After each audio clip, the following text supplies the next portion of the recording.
नमस्कार दोस्तों, स्वागत है आपका आपके अपने YouTube channel government job preparation पर। दोस्तों, ये ग्रामीण विकास का सेकंड लेक्चर है। अगर आप पहला लेक्चर देखना चाहते हैं तो यहाँ पर हम वीडियो आप प्लेलिस्ट बना दूँगा, उसमें जाकर देख सकते हैं। अगर आप लेखपाल की तैयारी कर रहे हैं तो उसके लिए बहुत ही इंपॉर्टेंट है। और ये जो बुक है, जो घटना चक्र ने बुक निकाली थी, उसी बुक का यहाँ पर पेज बाय पेज यहाँ पर पूरा का पूरा यहाँ पर हम लोग यहाँ पर देख रहे हैं, पूरी बुक यहाँ पर स्टडी कर रहे हैं। तो इसका जो है यहाँ पर ये दूसरा लेक्चर है, इसमें लगभग 7 से 8 पेज हम लोग यहाँ पर डिस्कस करेंगे इसकी। और उसके पहले मैंने 9 से 10 पेज ऑलरेडी पहले लेक्चर में डिस्कस कर लिए हैं। इस तरह से हम डिस्कस करते हुए पूरी की पूरी जो वो बुक है उसको पूरा फिनिश करेंगे। तो चलिए शुरू करते हैं। तो यहाँ पर जहाँ से मैंने छोड़ा था पहले लेक्चर में, वहाँ से हम लोग स्टडी करना स्टार्ट करेंगे। तो इसके पहले का अगर लेक्चर देखना चाहते हैं तो आप लोग वहाँ पर चैनल पर जाकर देख सकते हैं। तो दोस्तों, यहाँ पर हमने स्टार्ट किया था जिला स्तरीय राजस्व प्रशासन। तो आप देखेंगे जिला स्तरीय राजस्व प्रशासन से संबंधित चीज़ों के बारे में समझेंगे इस बुक में क्या चीज़ें दी गई हैं। तो देखिए, भारत में राज्यों को जिलों में विभाजित किया गया है, ये सभी को पता है। ठीक है। जिला प्रशासन का जो सर्वोच्च अधिकारी होता है वो जिला कलेक्टर होता है, जो या तो भारतीय प्रशासनिक सेवा का अधिकारी होता है या राज्य सिविल सेवा का पदोन्नत अधिकारी होता है। तो दोस्तों, यहाँ पर बताया जा रहा है कि जो जिला प्रशासन का सर्वोच्च अधिकारी होता है वो जिला कलेक्टर होता है। और ये जो है ये भारतीय प्रशासनिक सेवा का या तो अधिकारी होता है या राज्य सिविल सेवा का जो पदोन्नत अधिकारी होता है। ठीक है। नेक्स्ट बात की जा रही है कि जिले को पुनः उपमंडलों में विभाजित किया जाता है, जिसका प्रशासनिक प्रधान उप संभागीय अधिकारी यानी सब डिविजनल मजिस्ट्रेट, जिसे एसडीएम बोलते हैं, ये होता है। तो दोस्तों, यहाँ पर सबसे पहले बात की जा रही है कि जिले की, उसके बाद जिलों को पुनः उपमंडलों में विभाजित किया जाता है जिन्हें हम सब डिविजन बोलते हैं। और उन सब डिवीजन का जो अधिकारी होता है वो होता है सब डिविजनल मजिस्ट्रेट यानी कि एसडीएम। ठीक है। फिर आगे बढ़ते हैं, यहाँ पर और चीजें देखते हैं। तो आगे यहाँ पर बताया जा रहा है, नेक्स्ट यहाँ पर बताया जा रहा है कि तहसील या तालुकों। ठीक है। फिर नेक्स्ट आ जाता है कि उपमंडलों को अनेक तहसीलों या तालुकों में बांटा जाता है। तो सबसे पहले जिला, फिर यहाँ पर सब डिवीजन, फिर उसके बाद यहाँ पर तहसील और तालुकों। ठीक है। तो तहसील या तालुकों का जो प्रशासन है ये तहसीलदार नामक प्रशासनिक अधिकारी के अधीन होता है। ठीक है। तो तहसील का जो यहाँ पर कह सकते हैं प्रशासन जो होता है ये तहसीलदार नामक प्रशासनिक अधिकारी के अधीन होता है। नेक्स्ट आता है तहसील या तालुका का विभाजन गांव में किया जाता है। ठीक है। तो यहाँ पर सब आगे देखते हैं, नेक्स्ट हम आगे बढ़ते हैं। तो आगे अगर यहाँ पर देखते हैं तो तहसील तालुकों का जो विभाजन है ये गांव में किया जाता है। और तहसीलदार तहसील स्तर पर राजस्व प्रशासनिक अधिकारी होता है, जो तहसील स्तर पर करों की वसूली हेतु उत्तरदायी होता है। आगे बढ़ते हैं, नेक्स्ट पेज पर आते हैं। ठीक है। तो नेक्स्ट पेज पर यहाँ पर आते हैं तो आगे की चीज़ों को देखने की कोशिश करते हैं। नेक्स्ट यहाँ पर तहसीलदार जो शब्द है ये मुगल काल का शब्द है, जो अरबी भाषा से व्युत्पन्न है। तो दोस्तों, ये क्वेश्चन आपका बन सकता है, इसलिए आपको ध्यान में रखना है। जो तहसीलदार शब्द है ये किस काल का शब्द है? तो मुगल काल का शब्द है। और ये किस भाषा से उत्पन्न हुआ है? तो ये अरबी भाषा से उत्पन्न हुआ है।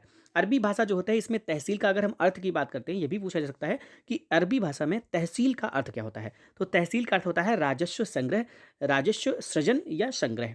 और दार का अर्थ है, यहाँ नहीं है कि तहसील का अर्थ होता है यहाँ पर राजस्व सृजन या संग्रह, और दार का जो अर्थ होता है ये होता है पद का धारक। ठीक है। तो राजस्व सृजन या राजस्व संग्रह करने वाले पद का धारक यानी तहसीलदार। ठीक है। यानी कि बोल सकते हैं इन दोनों का अगर संयुक्त अर्थ की बात करें तो ये हो जाता है कर संग्राहक। ठीक है। तो यहाँ पर हम लोगों ने देखा, अब यहाँ पर लिस्ट के रूप में यहाँ पर चीज़ें दिखाई गई हैं।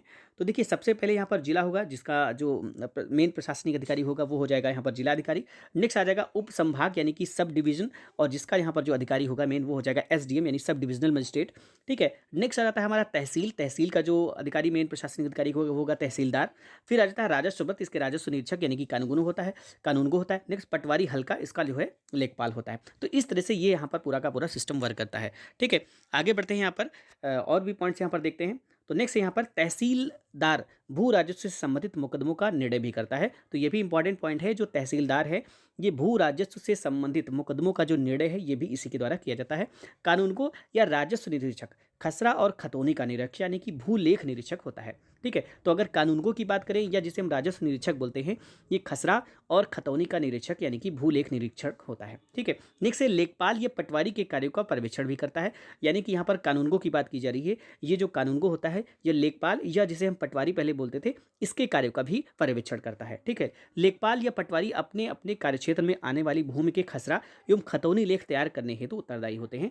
तो दोस्तों, यहाँ पर जो लेखपाल होते हैं ये अपने अपने जो कार्यक्षेत्र होता है उसमें आने वाली भूमि का जो खसरा और खतौनी होता है, जो लेख होता है, इसको तैयार करने के लिए उत्तरदायी होते हैं। ठीक है। आगे बढ़ते हैं और भी यहाँ पर पॉइंट देखते हैं। नेक्स्ट हमारा आता है राजस्व प्राधिकारी और उनके अधिकार क्षेत्र। तो दोस्तों यहाँ पर राजस्व प्राधिकारी और उनके अधिकार क्षेत्रों के बारे में बात किया गया है। तो उत्तर प्रदेश भू राजस्व यानी कि मालगुजारी प्रशासन जिन दो प्रकार के प्राधिकारियों के हाथों में दिया गया है वे हैं। तो दोस्तों यहाँ पर ध्यान रखना, उत्तर प्रदेश भू राजस्व से हम मालगुजारी भी बोलते हैं, इसका जो प्रशासन है जिन दो प्राधिकारियों के हाथों में दिया गया है वे हैं, एक राजस्व न्यायालय यानी कि रेवेन्यू कोर्ट और दूसरा होता है राजस्व अधिकारी यानी कि रेवेन्यू ऑफिसर। ठीक है। तो भू राजस्व अधिनियम की धारा 4(8) के अनुसार राजस्व न्यायालय के अंतर्गत निम्न प्राधिकारी शामिल हैं। तो अगर हम राजस्व न्यायालय की बात करें तो इसमें कौन कौन से प्राधिकारी शामिल होते हैं, फिर हम बात करेंगे राजस्व अधिकारी। तो सबसे पहला जो यहाँ पर है वो राजस्व न्यायालय जो कि रेवेन्यू कोर्ट होता है, उसके अंतर्गत कौन कौन से यहाँ पर प्राधिकारी शामिल हैं। नेक्स्ट हम बात करेंगे यहाँ पर राजस्व अधिकारी यानी रेवेन्यू ऑफिसर, उसके अंतर्गत कौन कौन से यहाँ पर जो है प्राधिकारी शामिल होंगे। तो सबसे पहले यहाँ पर देखेंगे तो यहाँ पर बात करेंगे राजस्व परिषद यानी कि रेवेन्यू बोर्ड या उसका कोई सदस्य, यानी राजस्व परिषद है एक रेवेन्यू बोर्ड है और उसमें जो सदस्य सभी को मिलाकर पूरा यहाँ पर उसका कोई सदस्य, ये सारे मिलाकर यहाँ पर आते हैं। नेक्स्ट आता है हमारा कमिश्नर, उसके बाद आता है अतिरिक्त कमिश्नर, फिर आता है कलेक्टर, फिर होता है अतिरिक्त कलेक्टर, फिर होता है सहायक कलेक्टर, फिर होता है बंदोबस्त अधिकारी। ठीक है। फिर आगे बढ़ेंगे तो इस तरह से बंदोबस्त अधिकारी के बाद आ जाएगा आपका सहायक बंदोबस्त अधिकारी, फिर अभिलेख अधिकारी और फिर सहायक अभिलेख अधिकारी और उसके बाद आता है हमारा तहसीलदार। तो इस तरह से यहाँ पर पूरा का पूरा सिस्टम वर्क करता है। आगे अगर यहाँ पर हम बात करेंगे राजस्व अधिकारी यानी रेवेन्यू ऑफिसर की, मैंने जैसे दो बताया भू राजस्व के बारे में, दो प्राधिकारियों के तहत वर्क करता है। एक प्राधिकारी होता है जो है राजस्व न्यायालय और दूसरा हो जाता है राजस्व अधिकारी। तो राजस्व न्यायालय की बात की जिसके अंतर्गत कौन कौन से आते हैं। उसके बाद राजस्व अधिकारी यानी रेवेन्यू ऑफिसर का जो अर्थ होता है ऐसे अधिकारियों से है जो उत्तर प्रदेश भू राजस्व अधिनियम के अंतर्गत मालगुजारी के कार्य के लिए या राजस्व अभिलेख तैयार करने के लिए नियुक्त किए गए हों। ठीक है। और इसका अर्थ यह हुआ कि राजस्व परिषद यानी कि रेवेन्यू बोर्ड और उसके सदस्यों को छोड़कर, यानी कि अगर हम राजस्व परिषद को छोड़ दें और रेवेन्यू बोर्ड यानी कि जो राजस्व परिषद है और उसमें जो सदस्य हैं उनको अगर हम छोड़ दें तो उपयुक्त अधिकारी राजस्व अधिकारी हैं। उसके बाद के जितने भी अधिकारी होंगे वो राजस्व अधिकारी कहलाएंगे। तो राजस्व अधिकारी के अंतर्गत यहाँ पर राजस्व परिषद छोड़ दें और उसके सदस्यों को छोड़ दें तो उसके बाद जितने भी होते हैं यानी कि कमिश्नर, अतिरिक्त कमिश्नर, कलेक्टर, अतिरिक्त कलेक्टर, सहायक कलेक्टर, बंदोबस्त अधिकारी, सहायक बंदोबस्त अधिकारी। ठीक है। और फिर आ जाता है यहाँ पर अभिलेख अधिकारी, सहायक अभिलेख अधिकारी, तहसीलदार, नायब तहसीलदार। ठीक है। और फिर आता है सुपरवाइजर कानून को और उसके बाद आता है यहाँ पर लेखपाल। ठीक है। तो ये सारे के सारे यहाँ पर राजस्व अधिकारी हो जाते हैं। ठीक है। उसके बाद आता है राजस्व न्यायालय। ठीक है। तो यहाँ पर हम रेवेन्यू कोर्ट की बात करेंगे, राजस्व न्यायालय के बारे में अब देखेंगे। तो प्रदेश में इस समय कुल 2651 राजस्व न्यायालय हैं। ठीक है। तो यहाँ पर आपको ये संख्या याद रखनी है, पूछी जा सकती है एग्जाम में। प्रदेश में इस समय कुल 2651 राजस्व न्यायालय हैं। नेक्स्ट है इनमें नायब तहसीलदार के न्यायालय से लेकर राजस्व परिषद तक के न्यायालय सम्मिलित हैं। तो दोस्तों यहाँ पर सबसे छोटे न्यायालय की बात की जा रही है कि नायब तहसीलदार का न्यायालय होगा, उसके बाद सबसे ऊपर अपर लेवल पर आप जाएंगे तो राजस्व परिषद तक के न्यायालय यहाँ पर सम्मिलित किए गए हैं। नेक्स्ट आ जाता है राजस्व न्यायालय में नायब तहसीलदार का न्यायालय सबसे निचला न्यायालय है। मैंने जैसा कि बताया अभी कि जो राजस्व न्यायालय की अगर बात करते हैं तो इसके अंतर्गत नायब तहसीलदार का जो न्यायालय है सबसे निचला न्यायालय होता है और राजस्व परिषद का जो न्यायालय है ये राजस्व न्यायालय का सर्वोच्च न्यायालय यहाँ पर होता है। ठीक है। नेक्स्ट आ जाता है वर्तमान में प्रदेश के समस्त राजस्व न्यायालयों का कंप्यूटरीकरण किया जा चुका है।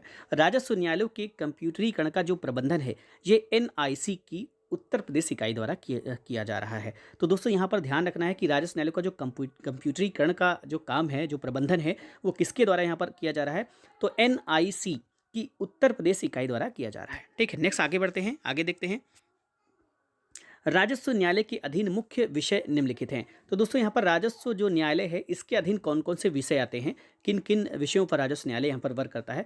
तो पहला जाता है नामांतरण यानी कि दाखिल खारिज, यानी कि जो भू स्वामित्व होता है तो एक भू स्वामित्व से जब हम ट्रांसफर करते हैं किसी दूसरे के नाम जमीन को तो भू स्वामित्व यहाँ पर जब चेंज होता है, भू स्वामी जब बदलता है तो उसको बोलते हैं नामांतरण यानी कि दाखिल खारिज। तो यहाँ पर वो काम आ जाता है राजस्व न्यायालय के अधीन। नेक्स्ट आता है जमीन पर मालिकाना हक की घोषणा से संबंधित जो मुकदमे होते हैं तो वो भी इसके अंतर्गत आ जाते हैं। नेक्स्ट है ग्राम सभा की भूमि को सुरक्षित करने एवं अवैध कब्जेदारों की बेदखली को यहाँ पर जो है रोकने के लिए।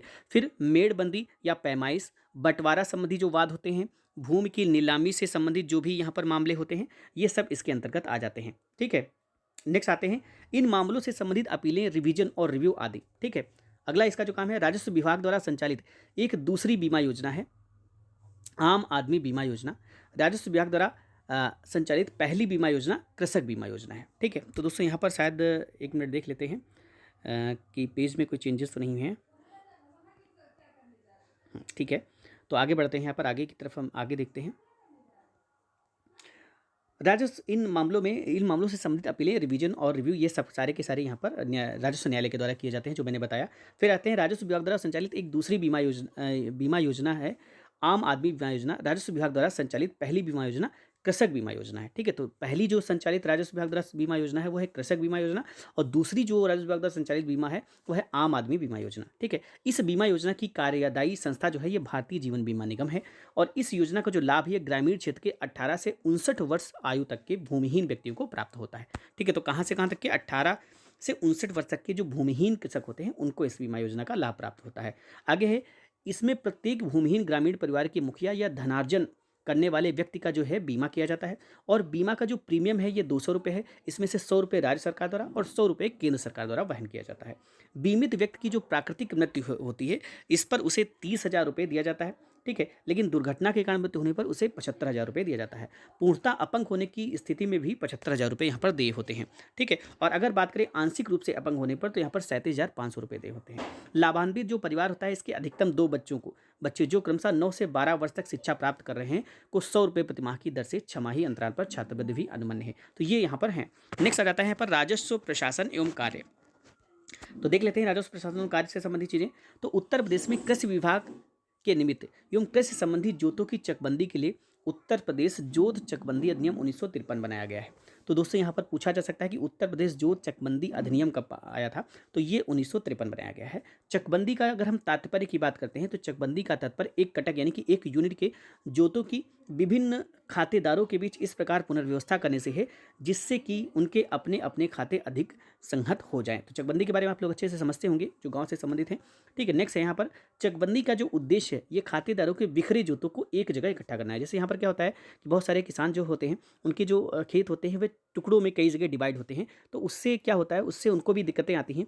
ज़्यादा अच्छी जो आधुनिक मशीनरी का इस्तेमाल भी वो लोग नहीं कर पाते क्योंकि छोटे छोटे टुकड़ों में बटी होती हैं ज़मीनें। तो चकबंदी क्या करता है, चकबंदी में यहाँ पर उन सारे टुकड़ों को एक जगह कलेक्ट करके उनको दे दिया जाता है, और इस तरह से यहाँ पर चकबंदी व्यवस्था यहाँ पर काम करती है। ठीक है, तो यहाँ पर नेक्स्ट है चक की अगर बात करें तो चक का जो तात्पर्य है चकबंदी होने पर खातेदार को प्रदिष्ट भूमि के खंड से है, अर्थात चकबंदी होने के पश्चात खातेदार को जो भूखंड आवंटित होता है वो चक कहलाता है। ठीक है, और प्रत्येक जिले का सबसे बड़ा जो राजस्व अधिकारी होता है ये कलेक्टर होता है, ध्यान रखना है आप लोगों को। ठीक है, सबसे बड़ा जो राजस्व अधिकारी होता है किसी जिले का वो क्या होता है, कलेक्टर होता है। ठीक है, कलेक्टर जिले के गाँव को लेखपाल के हलकों में विभाजित कर सकता है। प्रत्येक जिले में कितने लेखपाल होंगे उसकी संख्या राज्य सरकार निर्धारित करेगी। तो दोस्तों यहाँ पर आपको ध्यान रखना है कि प्रत्येक गांव में कितने लेखपाल होंगे, तो लेखपालों की संख्या का जो निर्धारण है ये राज्य सरकार के द्वारा किया जाएगा। ठीक है, उत्तर प्रदेश भू राजस्व अधिनियम 1901 जो है, तो यहाँ पर ध्यान रखना है उत्तर प्रदेश भू राजस्व अधिनियम कब का है, 1901 की बात की जा रही है। तो उत्तर प्रदेश भू राजस्व अधिनियम 1901 की धारा 23 लेखपाल के संबंध में है। तो दोस्तों यहाँ पर पूछा जा सकता है कि उत्तर प्रदेश भू राजस्व अधिनियम 1901 की कौन सी धारा लेखपाल से संबंधित है, तो ये धारा 23 जो है ये लेखपाल के संबंध में है। इसके अनुसार राज्य सरकार इस अधिनियम द्वारा निर्धारित या इसके अंतर्गत अभिलेखों को तैयार करने के लिए, ठीक है, जो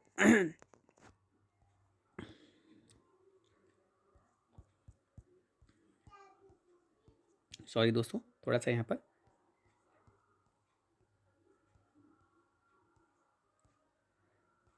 तैयार करने के लिए यहाँ पर क्या होता है, विहित किए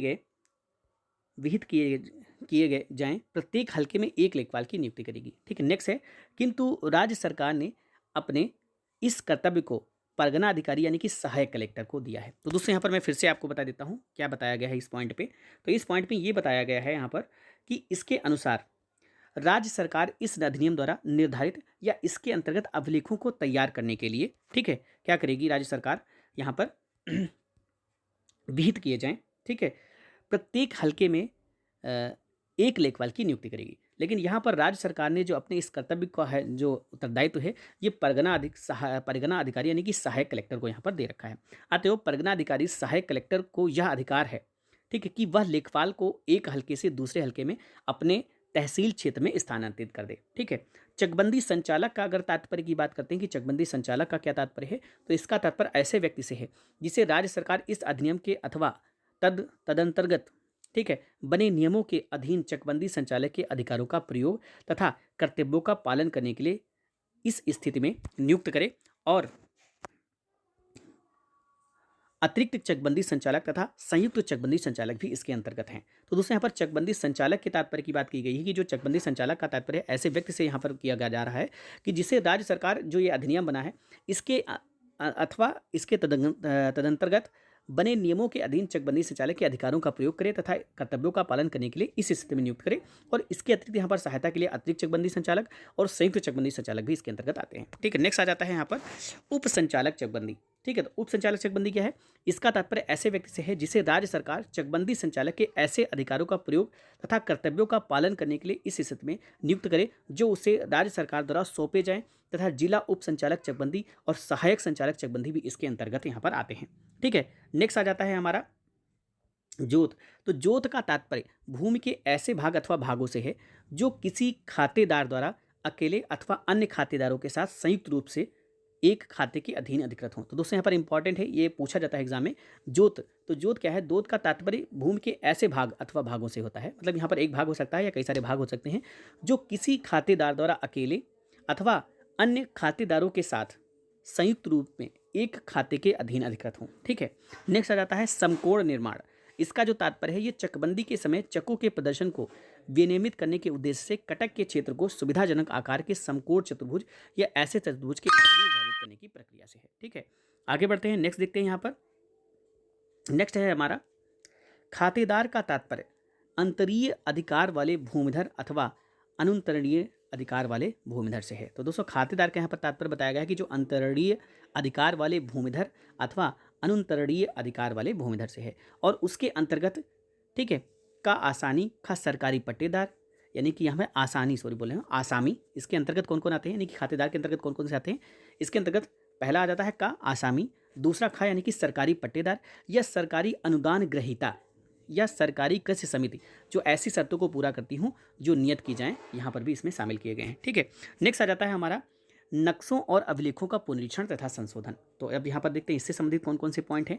तो चकबंदी के संबंध में प्रख्यापन तथा अधिसूचना यदि राज्य सरकार की यह राय हो कि कोई जिला या उसका भाग चकबंदी क्रियाओं के अधीन लाया जाए, तो वह गजट में इस आशय का प्रख्यापन कर सकती है। तदुपरांत किसी अधिकारी या प्राधिकारी के लिए जो जिला उप संचालक चकबंदी द्वारा तदर्थ अधिकृत किए जाएं, यह विधि संगत होगा कि वह क्या करेंगे, उक्त क्षेत्र की किसी भूमि में समकोण निर्माण के संबंध में या अन्यथा प्रवेश करें तथा उनका सर्वेक्षण करें। ठीक है, और स्तर मालूम करें। ठीक है, नेक्स्ट आ जाता है हमारा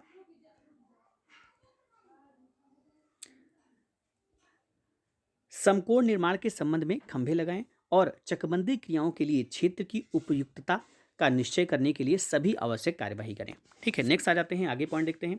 नेक्स्ट खा की बात करें तो यहाँ पर क्या है, जिला उप संचालक चकबंदी खंड के अधीन जारी किए गए प्रख्यापन की सार्वजनिक सूचना उक्त जिले या उसके भाग में सुविधापूर्ण स्थानों पर दिलवाएगा। ठीक है, नेक्स्ट आ जाता है हमारा उत्तर प्रदेश राजस्व संहिता 2006 यथा संशोधित 2016 में संशोधन हेतु अध्यादेश 2019 के संबंध में। तो दोस्तों यहाँ पर पूरा का पूरा यहाँ पर बताया गया है कि जो उत्तर राजस्व संहिता 2006 है यथा इसमें संशोधन 2016 में हुआ और अध्यादेश 2019 के संबंध में यहाँ पर जानकारी जारी की। उत्तर प्रदेश राजस्व संहिता 2006 की धारा 77 में संशोधन से पूर्वांचल एक्सप्रेसवे परियोजना, डेडिकेट फ्रंट कॉरिडोर परियोजना, ईस्टर्न पेरीफेरल एक्सप्रेसवे परियोजना जैसी सरकार की महत्वाकांक्षी परियोजनाओं हेतु आरक्षित श्रेणी की भूमियों के पुनर्ग्रहण और विनिमय में सहजता आ सकेगी। ठीक है, धारा 80 के संशोधन से, धारा जो 80 है इसमें संशोधन से कृषि की औद्योगिक, वाणिज्यिक एवं आवासीय प्रयोजन हेतु भू उपयोग परिवर्तन की प्रक्रिया सुगम हो सकेगी।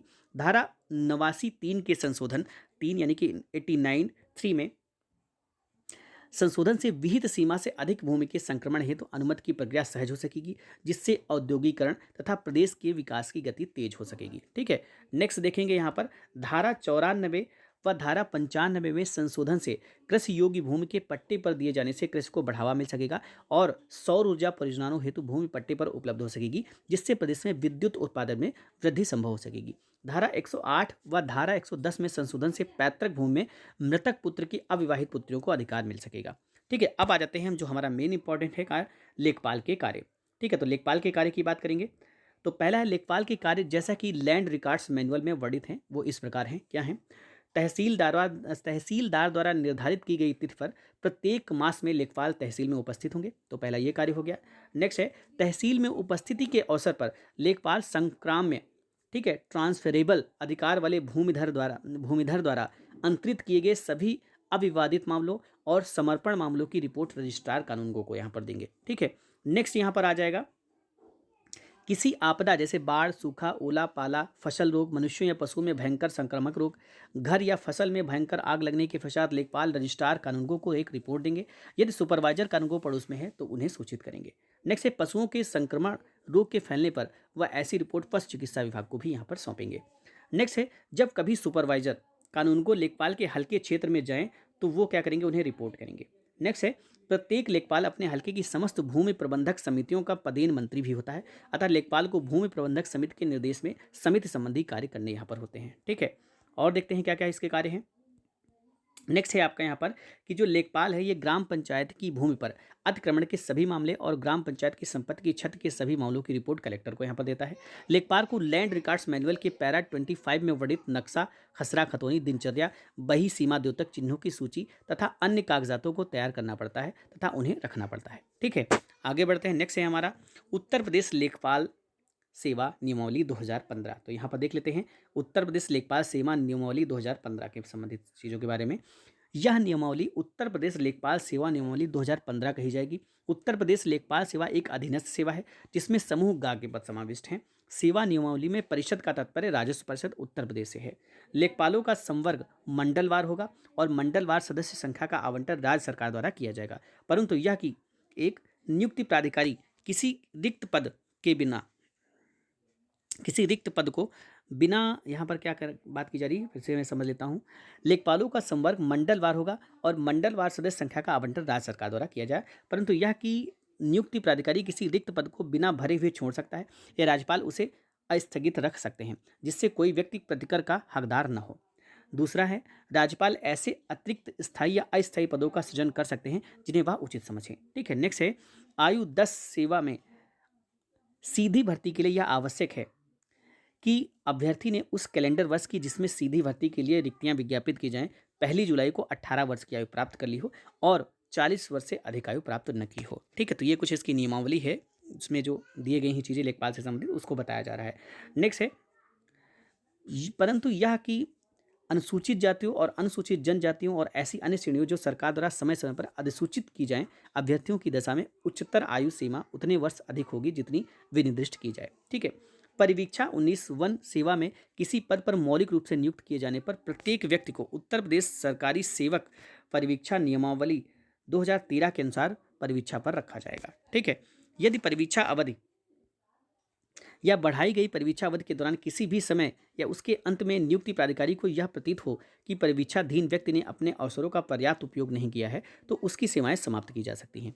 ऐसा परिवीक्षाधीन व्यक्ति जिसकी उपनियम 2 के अधीन सेवाएं समाप्त कर जाएं किसी प्रतिकर का हकदार यहाँ पर नहीं होगा। ठीक है, नेक्स्ट है ज्येष्ठता 21 सेवा में किसी पर मौलिक रूप से नियुक्त व्यक्तियों की ज्येष्ठता समय समय पर यथा संशोधित उत्तर प्रदेश सरकारी सेवक श्रेष्ठता नियमावली 1991 के अनुसार अवधारित की जाएगी एवं संबंधित मंडलायुक्त संवर्ग की ज्येष्ठता अवधारित करने के लिए सक्षम प्राधिकारी होगा। ठीक है, नेक्स्ट देख लेते हैं स्थानांतरण जो कि 24 का की बात है। समय समय पर जारी सरकारी आदेश स्थानांतरण नीति के अनुसार मंडलायुक्त अपने विवेक से किसी लेखपाल का स्थानांतरण मंडल के भीतर और जिले का कलेक्टर जिले के भीतर कर सकेगा और किसी सब डिवीजन का प्रभारी असिस्टेंट कलेक्टर किसी लेखपाल का स्थानांतरण सब डिवीजन के भीतर एक लेखपाल सर्किल से दूसरे लेखपाल सर्किल को कर सकेगा। ठीक है, नेक्स्ट है परंतु यह कि लेखपालों का अंतर जनपदीय स्थानांतरण करने से पूर्व मंडलायुक्त यह सुनिश्चित करेगा कि लेखपालों की उनकी तैनाती के जिले से ऐसे स्थानांतरण के फलस्वरूप किसी जिले में रिक्तियां स्वीकृत पदों की को 20% से अधिक नहीं होंगी। ठीक है, नेक्स्ट देख लेंगे परंतु यह कि समस्त भरे हुए पदों की संख्या 80% की सीमा से कम है तो ऐसी स्थिति में रिक्तियां जिले के आर पार अनुपातिक आधार पर बांट दी जाएंगी। जब कोई भूभाग सर्वेक्षण अभिलेख या बंदोबस्त क्रिया के अधीन हो या धत्ती के चकबंदी की क्रिया के अधीन हो तो उपर्युक्त क्रियाओं के अधीन क्षेत्र के बाहर किसी लेखपाल का स्थानांतरण नियुक्ति प्राधिकारी या असिस्टेंट कलेक्टर द्वारा यथास्थिति चकबंदी के अभिलेख अधिकारी या बंदोबस्त अधिकारी के परामर्श के बिना नहीं किया जाएगा। ठीक है, आगे बढ़ते हैं और चीज़ें इंपॉर्टेंट देखते हैं। नेक्स्ट यहाँ पर आता है नक्शा। ठीक है, तो नक्शा किसे बोलेंगे? प्रत्येक गांव का एक नक्शा होता है। इस नक्शे पर गांव की चौहद्दी दर्ज होती है। इसमें गांव की चौहद्दी के साथ साथ प्रत्येक खेत की चौहद्दी का पता चलता है। नक्शे का अनुरक्षण करने के लिए लेखपाल अपने हलके के प्रत्येक गांव का हर वर्ष प्रत्येक खेत में जाकर 3 बार निरीक्षण करेगा। लेखपाल के इस दौरे को राजस्व की भाषा में पड़ताल कहते हैं। प्रथम पड़ताल को खरीफ पड़ताल कहते हैं जो 10 अगस्त से प्रारंभ की जाती है। दूसरी पड़ताल को रबी पड़ताल कहते हैं जो 1 जनवरी से प्रारंभ होती है। ठीक है, और यहाँ पर तीसरी जो पड़ताल है इसको जायद पड़ताल कहते हैं, जो 1 मई से प्रारंभ होती है। ठीक है, अब आ जाते हैं खसरा और खतौनी के बारे में। ये बहुत इंपॉर्टेंट है क्योंकि एग्जाम में इनसे रिलेटेड बहुत ज़्यादा क्वेश्चन पूछे जाते हैं। तो खसरा स्वयं अधिकार अभिलेख नहीं है, किंतु अधिकार अभिलेख की आधारशिला है। तो दोस्तों यहाँ पर बात की जा रही है खसरा। तो जो खसरा है ये स्वयं अधिकार अभिलेख नहीं है, किंतु अधिकार अभिलेख की आधारशिला है। वर्ष 2021 में खसरा के आरसी प्रपत्र 4 को संशोधित कर उसका कंप्यूटरीकरण किए जाने की प्रक्रिया निर्धारित की है। फसली वर्ष 1428 अर्थात 1 जुलाई 2020 से पहले के वर्षों के खसरों का रख रखाव आरसी प्रपत्र 4 में ही किया जाएगा। वही इस तारीख के बाद के खसरों का जो रख रखाव है ये निर्धारित प्रारूप आरसी प्रपत्र 4 का में कंप्यूटरीकृत स्वरूप में किया जाएगा। कंप्यूटरीकृत खसरों में 21 की बजाय 46 कॉलम होंगे। ठीक है,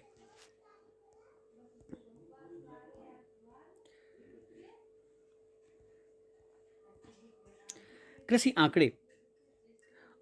आंकड़े और खतौनी के लिए जिन तथ्यों की आवश्यकता होती है वे सब लेखपाल द्वारा खसरे में लिखे जाते हैं। लैंड रिकॉर्ड मैनुअल का पैरा का 55 वर्णन करता है कि खसरा और चित्र को अनुरक्षित करने के लिए लेखपाल हल्के के प्रत्येक गांव का साल में 3 बार खेत जाकर निरीक्षण करेगा। यहाँ पर खसरा एक कृषि संबंधी कानूनी दस्तावेज होता है। इसमें किसी गांव के जमीन के टुकड़े और उस पर उगाई जा रही फसलों का ब्यौरा लिखा होता है। ठीक है, इसका प्रयोग एक सजरा नामक दस्तावेज के साथ किया जाता है। ठीक है, तो ये यहाँ पर बातें की जा रही हैं खसरा के बारे में। ठीक है, सजरा नामक दस्तावेज के साथ किया जाता है जिसमें पूरे गांव का नक्शा होता है जो उस गांव की सभी भूमि पट्टियों की परिभाषा देता है। ठीक है, नेक्स्ट आ जाता है इन पट्टियों का ब्यौरा ही खसरों में होता है। पारंपरिक रूप से खसरों में हर खेत और उसके क्षेत्रफल, उसके मालिक का और उस पर काम करने वाले कृषकों, उस पर उगने वाली फसलों का, उसकी मिट्टी के प्रकार एवं उस पर वृक्षों का विवरण होता है। या हर साल नवीनीकृत किया जाता है। ठीक है, सजरा को गांव का नक्शा भी कहा जाता है। भारत में सजरा किसी गांव के ऐसे नक्शे को कहते हैं जिसका प्रयोग उस गांव के खेतों या अन्य जमीनों की पट्टियों का कानूनी तौर पर स्वामित्व बनाने हेतु और प्रशासनिक कार्यों के लिए किया जाता है। गांव का सजरा पूरे गांव को जमीन की पट्टियों में बांटता है और हर पट्टी को अपना अलग नंबर देता है। ठीक है, नेक्स्ट देख लेते हैं पटवारी प्रणाली का जो प्रारंभ है ये बहुत इंपॉर्टेंट है। सर्वप्रथम शेर शाह सूरी के शासनकाल में हुआ था। तो दोस्तों यहाँ पर शेर शाह सूरी के द्वारा पटवारी प्रणाली का प्रारंभ हुआ था। तो क्वेश्चन पूछा जाता है कि पटवारी का जो पद है किसके द्वारा सर्वप्रथम शुरू किया गया था या किसके द्वारा इसका शुभारंभ किया गया था। तो ये शेर शाह सूरी के शासनकाल में हुआ था और मुगल सम्राट अकबर ने इसे बढ़ावा दिया तथा ब्रिटिश काल में इसमें मामूली परिवर्तन हुए, किंतु प्रणाली यहाँ पर जारी रही। और भारत सरकार ने वर्ष 2005 में पटवारी इंफॉर्मेशन सिस्टम नामक सॉफ्टवेयर विकसित किया ताकि जमीन का कंप्यूटरीकृत डाटा रखा जा सके। ठीक है, आगे यहाँ पर पटवारियों का जो है पटेल कारनाम अधिकारी, सानबोगरू आदि भी कहा जाता है। तो यहाँ पर पटवारियों को पटेल, कारनाम अधिकारी, सानबोगरू ये नामों से भी जाना जाता है। वर्ष 1918 में सभी गांवों में सरकार के प्रतिनिधि के रूप में लेखपाल नियुक्त किए गए। ठीक है, उत्तर प्रदेश में पटवारी के पद को चौधरी चरण सिंह के ज़माने में ही समाप्त कर दिया था और अब उन्हें लेखपाल कहा जाता है। तो बहुत इंपॉर्टेंट यहाँ पर ये पॉइंट है एग्जाम के पॉइंट ऑफ व्यू से। जो इसमें देख सकते हैं आपकी जो यहाँ पर बोर्ड लेटर में जो लिखी गई हैं चीज़ें वो बहुत इंपॉर्टेंट है, वो एग्जाम में पूछी गई इसलिए उसको बोर्ड लेटर में लिख लिया गया है। तो उत्तर प्रदेश में पटवारी के पद को चौधरी चरण सिंह के ज़माने में ही समाप्त कर दिया गया था और अब उन्हें लेखपाल यहाँ पर कहा जाता है। ठीक है, नेक्स्ट है खतौनी। तो यहाँ पर अभी हमने खसरा की बात की। जो है खसरा क्या होता है, जो सजरा होता है, सजरा में जो पूरे गांव की जो ज़मीन है वो पट्टियों के फॉर्म में यहाँ पर प्रदर्शित की जाती है और उसमें किसी एक उसका उपयोग करते हुए यहाँ पर जो खतौनी है वो किसी एक व्यक्ति के जो है ज़मीन के बारे में पूरी डिटेल को यहाँ पर जानकारी देता है। और खतौनी की अगर बात करें तो ये शब्द जो है उत्तर प्रदेश भू राजस्व अधिनियम में वर्णित नहीं है, किंतु अधिनियम में वार्षिक रजिस्टर नामक जो कागजात धारा 33 में वर्णित है वही खतौनी के नाम से जाना जाता है। ठीक है, आगे बढ़ते हैं। क्या है यहाँ पर देखते हैं। अगर गांव के खसरों का प्रयोग करके किसी एक व्यक्ति, ठीक है, अगर गांव के खसरों का प्रयोग करके किसी एक व्यक्ति या परिवार की जमीनों की सूची बनाई जाए तो उसे खतौनी कहते हैं। इसे हर 6 साल पर नवीनीकृत किया जाता है। ठीक है, तो यहाँ पर जो खतौनी है ये हर 6 साल पर इसे नवीनीकृत किया जाता है। जो खसरा है मैंने बताया कि किसी एक व्यक्ति का जो भी मतलब किसी एक ज़मीन का जो डेटा होता है जिस पर किसका मालिकाना हक है उसके बारे में जानकारी देता है। लेकिन यहाँ पर अगर हम खतौनी की बात करते हैं तो खतौनी में क्या होता है, किसी एक व्यक्ति के द्वारा जितनी भी उसके नाम ज़मीन होती है या किसी एक समूह के द्वारा मतलब किसी एक परिवार के द्वारा जो भी ज़मीन होती है उस पूरी ज़मीन को यहाँ पर खतौनी में वर्णित किया जाता है। ठीक है, तो अगर गाँव के खसरों का प्रयोग करके किसी एक व्यक्ति या परिवार की ज़मीनों की सूची बनाई जाए तो उन्हें खतौनी कहते हैं और इसे हर 6 साल पर नवीनीकृत किया जाता है। यानी किसी व्यक्ति या परिवार के सभी खसरों की सूची उस व्यक्ति या परिवार की खतौनी में होती है। इसमें 14 खाने होते हैं। इसमें जोतदारों का वर्णन होता है कि वे किस हैसियत से भूमि धारण कर रहे होते हैं। ठीक है, नेक्स्ट यहाँ पर है सीमा द्योतक चिन्हों की सूची। तो सीमा द्योतक चिन्हों की सूची क्या है? इस अभिलेख में सीमा और बंदोबस्त चिन्हों का वर्णन होता है। यह कागजात किसी विवादग्रस्त भूमि या सीमा विवाद को निपटाने में पर्याप्त मदद करता है और ये कागजात खसरा में भी नथी रहता है। तो दूसरी बार सीमा द्योतक चिन्ह की बात है, जो खेत के चारों तरफ जो भी सीमाएं हैं या जो चिन्हों की तरह उसे चिन्हित किया जाता है कि इसके आसपास ये चीज़ें हैं, तो वो सारी चीज़ें यहाँ पर होता है। और ये किस समय ज़्यादा सबसे महत्वपूर्ण होते हैं? जब ज़मीन का विवाद होता है, तो उस चीज़ को लेकर यहाँ पर ये सीमा द्योतक चिन्ह बहुत ज़्यादा यहाँ पर हमारे लिए कारगर साबित होते हैं। ठीक है, फिर आ जाता है दिनचर्या बही, यानी कि डायरी की बात की जा रही है। तो इसमें क्या चीज़ें होती हैं? तो लैंड कास्ट मैनुअल पैरा 47 के अनुसार लेखपाल अपने हल्का भर के लिए एक डायरी रखेगा। और डायरी एक ऐसा रजिस्टर है जिसमें लेखपाल के कर्तव्यों से संबंधित दिन प्रतिदिन के कार्यों का वर्णन लिखा जाता है। इस डायरी में 1 अगस्त से 31 जुलाई की अवधि में हुए कार्यों का ब्यौरा होता है। फिर आ जाता है खेवट। ठीक है, तो खेवट के बारे में देखते हैं क्या चीज़ होती है। तो जो खेवट है, यह जमींदारी का एक रजिस्टर होता है। उत्तर प्रदेश जमींदारी उन्मूलन एवं भूमि सुधार अधिनियम 1950 के लागू होने के पूर्व प्रत्येक गांव के लिए 2 अधिकार अभिलेख होते थे, एक खेवट और दूसरा खतौनी। खतौनी अब भी रखी जाती है क्योंकि यह एक ऐसा रजिस्टर होता है जिसमें यह वर्णन होता है कि कौन जोतदार किस हैसियत से भूमि को धारण कर रहा है। चूंकि खेवट जमींदार और जमींदारी से संबंधित रजिस्टर होता था, अतः जमींदारी उन्मूलन के बाद अब इसे बंद कर दिया गया है। ठीक है, नेक्स्ट आ जाता है दाखिल खारिज। ठीक है, तो दाखिल खारिज क्या होता है? दाखिल खारिज का अर्थ होता है वार्षिक रजिस्टर, अर्थात खतौनी में जोतदार के नाम का परिवर्तन। ठीक है, जब कभी भूमि के कब्जे में परिवर्तन होता है तो दाखिल खारिज की प्रक्रिया की जाती है। ठीक है, कृषि वर्ष से अभिप्राय उस वर्ष से है जो 1 जुलाई से प्रारंभ होकर 30 जून को समाप्त होता है। यहाँ पर कृषि वर्ष की बात की जा रही है। तो जो कृषि वर्ष होता है, कौन सा वर्ष माना जाएगा? तो 1 जुलाई से लेकर 30 जून तक को के वर्ष को यहाँ पर कृषि वर्ष कहा जाता है। और कृषि वर्ष को फसली वर्ष भी यहाँ पर कहा जाता है, ये भी ध्यान रखना है आपको। ठीक है, नेक्स्ट है आपका अमीन नामक जो कर्मचारी होता है, इसका जो मुख्य कार्य होता है ये भू राजस्व की वसूली करना होता है। खसरा एवं खतौनी को सम्मिलित रूप से अधिकार अभिलेख कहते हैं। ये बहुत इंपॉर्टेंट है, पूछा गया है कि खसरा और खतौनी को सम्मिलित रूप से क्या कहते हैं? तो ये अधिकार अभिलेख कहते हैं, आपको ध्यान रखना है ये। ठीक है, नेक्स्ट देख लेते हैं आगे इसमें क्या क्या पॉइंट दिए गए हैं वो भी देख लेते हैं। खेती जमीन के मुख्य दस्तावेज जो लेखपाल द्वारा तैयार किए जाते हैं वो क्या होते हैं? कौन कौन से दस्तावेज जो है जो है लेखपाल तैयार करता है? तो एक तो होता रहता है नक्शा, दूसरा खसरा, फिर सीमा द्योतक चिन्हों की सूची, खतौनी, दिनचर्या बही, आज्ञा पुस्तक, खेवट और किसान बही। ठीक है, तो ये सारे जो हैं ये लेखपाल के द्वारा तैयार किए जाते हैं। अब किसान बही क्या है? किसान बही पटवारी या लेखपाल द्वारा तैयार की गई वह दस्तावेजी पुस्तक है जो कि किसान के पास रहती है और वह तैयार कर्ताओं द्वारा किसान को उपलब्ध की जाती है। ठीक है, किसान बही पर किसान की खेती, उसका प्रकार, मात्रा व हक संबंधी विवरण होता है जिससे कि किसान अपनी भूमि की जानकारी रखता है। ठीक है, आगे बढ़ते हैं। खेती जमीन पर अदायगी। ठीक है, खेती जमीन पर अदायगी। भू राजस्व का निर्धारण एवं वसूली उत्तर प्रदेश भू सुधार अधिनियम 1950 की धारा 241 294 के अनुसार प्रकाशित होती है। मालगुजारी एक टैक्स होता है जो भूमि पर उसकी उपज पर लगाया जाता है और यह कर सरकार को इसलिए दे है कि वह सब भूमि का अधिपति है। उपज के बदले यह मालगुजारी नकदी में निर्धारित की गई है। यह मालगुजारी लगभग 2 शताब्दियों तक अपरिवर्तित रही। जमींदार जो भूमि जोतदारों से वसूल करते हैं उसको लगान कहते हैं, यानी कि जो जमींदार भूमि जोतदारों से, जो भूमि जोतने वाले जो होते हैं, उनसे जो वसूल करते हैं उनको लगान कहते हैं। और जो सरकार को दे होता है उसे हम मालगुजारी कहते हैं। इस प्रकार देकर 2 भागों में बट गया लगान और मालगुजारी।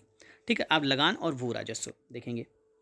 तो लगान तथा भू राजस्व सिद्धांत एक ही है क्योंकि दोनों ही कब्जे के कारण देय होती हैं, किंतु व्यवहार में दोनों में निम्न अंतर है। भू राजस्व सरकार द्वारा लगाया गया कर है जो कि किसी अधिनियम में बनाए गए नियमानुसार लगाया जाता है, किंतु लगान संविदा अनुसार लगाया जाता है। भूमिधर सरकार को भू राजस्व देते हैं।